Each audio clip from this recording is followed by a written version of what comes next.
नमस्कार. मुरंबा मालिकेमध्ये आपल्याला बघायला मिळणार आहे ते म्हणजे आता रमा चिडलेली असते आणि रमा रेवाच्या घरी आलेली असते. त्यावेळेस रमा रेवाला म्हणते रेवा, आणि असं म्हणून ती जोरात आता जाते ती डायरेक्ट रेवाच्या अंगावरती.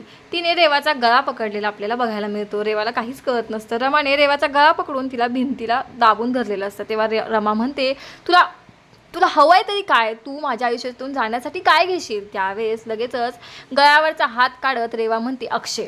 तेव्हा रमा म्हणते काय.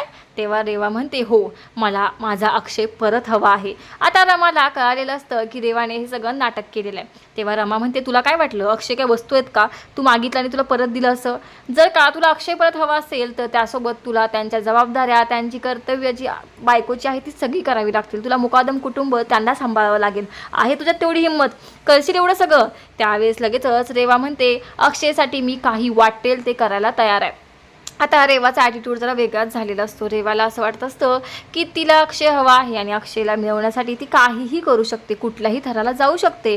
पण इकडे रमा मात्र अक्षयसाठी काहीही करायला तयार आहे. आता तुम्हाला काय वाटतं, रमा अक्षयला रेवाकडे देईल का, आणि दुसरी गोष्ट अक्षय स्वतः रेवाकडे जाईल का. कारण अक्षयला तर माहिती आहे रेवा कशी आहे. रेवा परत आल्यानंतर अक्षयने रेवावरती अजिबात विश्वास ठेवला नव्हता, कारण त्याला माहिती आहे रेवासारखी मुलगी कधी सुधारू शकतच नाही आहे. पण इकडं अशी गोष्ट झाली आहे की आता रमा रेवाला अक्षयचा हात हातात देईल का. नक्की मालिकेत पुढं काय होईल हे सगळं पाहण्यासाठी बघायला विसरू नका मुरंबा, आणि आपल्या चॅनलला आजच सबस्क्राईब करा. शेवटपर्यंत हा व्हिडिओ पाहिल्याबद्दल थँक्यू.